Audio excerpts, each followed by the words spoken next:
Macklowe Gallery is located at 667 Madison Avenue, New York, or at MacklowGallery.com.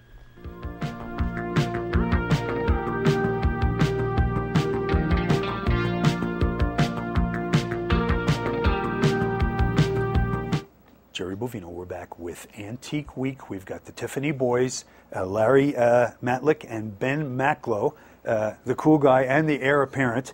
And we're talking about antiques here. It's sort of a fun subject. Everybody likes to look at cool stuff. And I wanted to ask you, when someone comes in and they want to buy something nice, something good, not just a tchotchke, but something good, what mistake can they make? You want to take that, Larry? When they ask us? Well, if they come into your gallery and then clearly they're not going to know more about it than you do, but sometimes people come in and think, they read some little thing on the internet and they're a maven, right? That's mistake number one. Can I say one thing and then you'll take over, Larry? Go ahead. The biggest mistake somebody can make is to buy by price. Explain that. You're asking if we buy entire collections. I can tell what kind of a collection somebody's going to have by how they act in our store. And Larry taught me this, my dad taught me this, my mom taught me this. A cheap buyer is always going to end up with crap.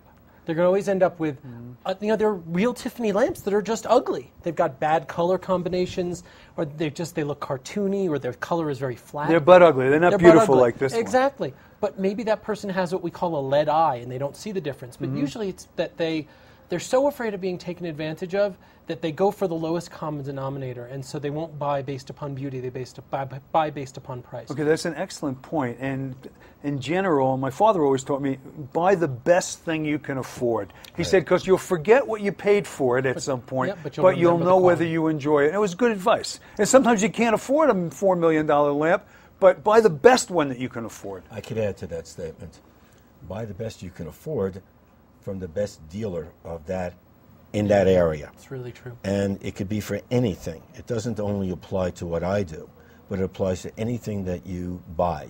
If you are buying a bicycle, you want to buy it from a good dealer in bicycles, he will fit you properly.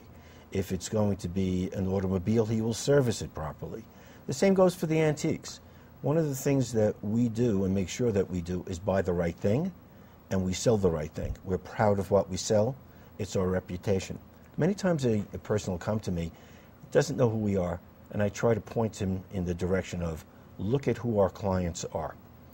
Our clients are museums, they're institutions, they're famous collectors, and we've also managed to pay our rent on Madison Avenue for 40 years. That tells you something. No mean feat. But the buyer that comes to me that is looking to purchase something, I try to place him in a price range where he's comfortable and sell him the best thing for his needs.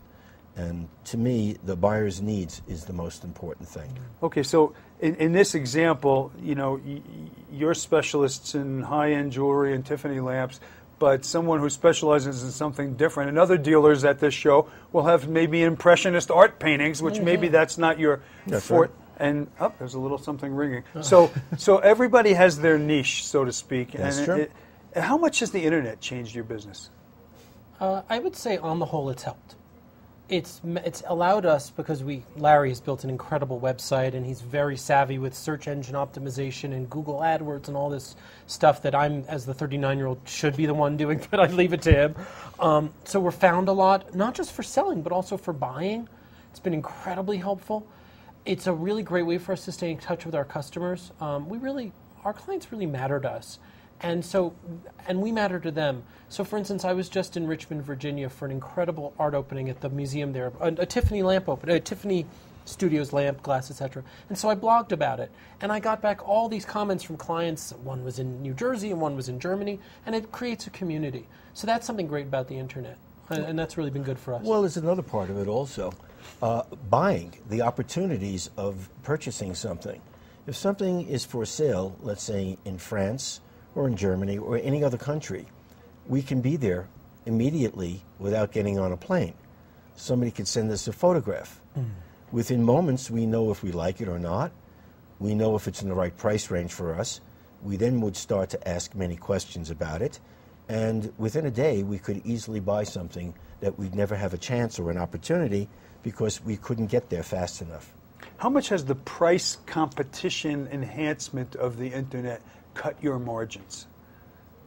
That's an interesting question. Yeah, that's Not as much as you not as think. much as you'd think, You because know, at the end of the day, people who have to be able to make a certain profit. There's nothing wrong with that. You know, this is a not the prosciutto. You know? Right, it's not the It's prosciutto. also we don't sell multiples items. I don't sell 1 carat round diamonds.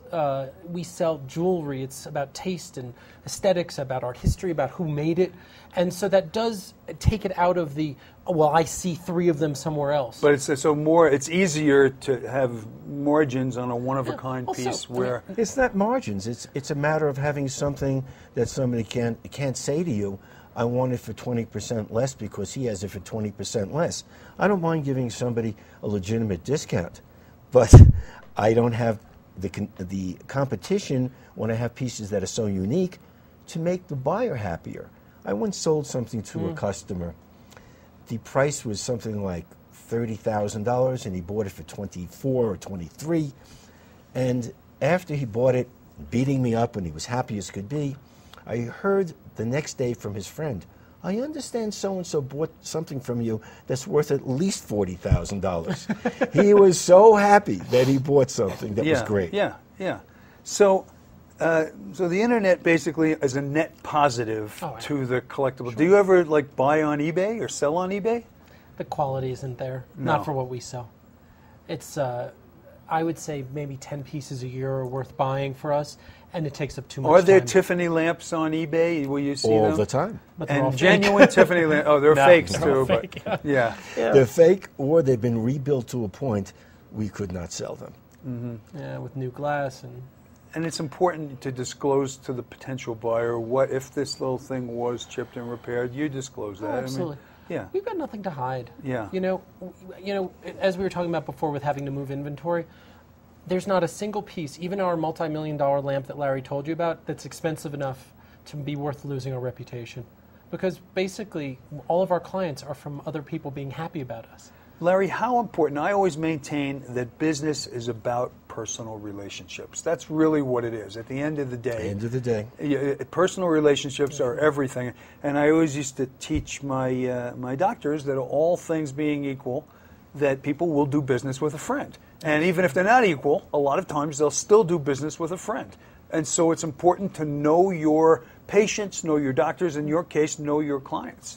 It's very important to establish a relationship.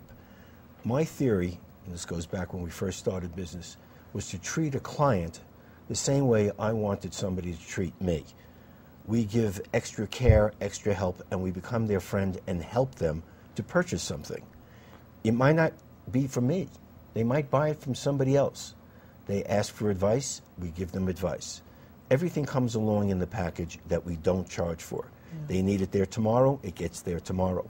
They want it in 4 weeks, in 2 days, it gets there on that day. Every part of our operation is service, and treat your client the way they want to be treated. And the relationship works. Okay, let's talk about this piece because I love this. It's got hair. I don't know what that is. Explain that.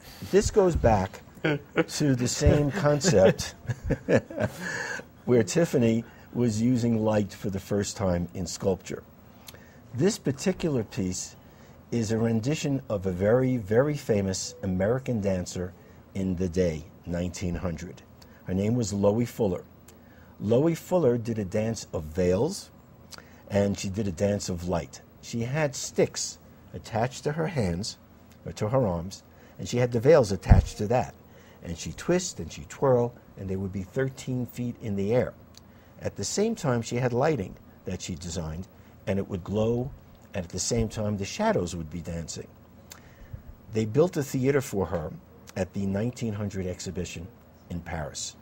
It's called the Loie Fuller Theater, which is where they sold this particular bronze. This is bronze with the light inside. And usually the original wiring is okay to keep that thing working? No. You have to rewire it. We rewire it all the time so that we don't have a fire. We don't want to trust that. The piece has become so famous, it is pictured in almost every book that takes on the Art Nouveau genre. That's beautiful. I can tell that's beautiful even looking at the back.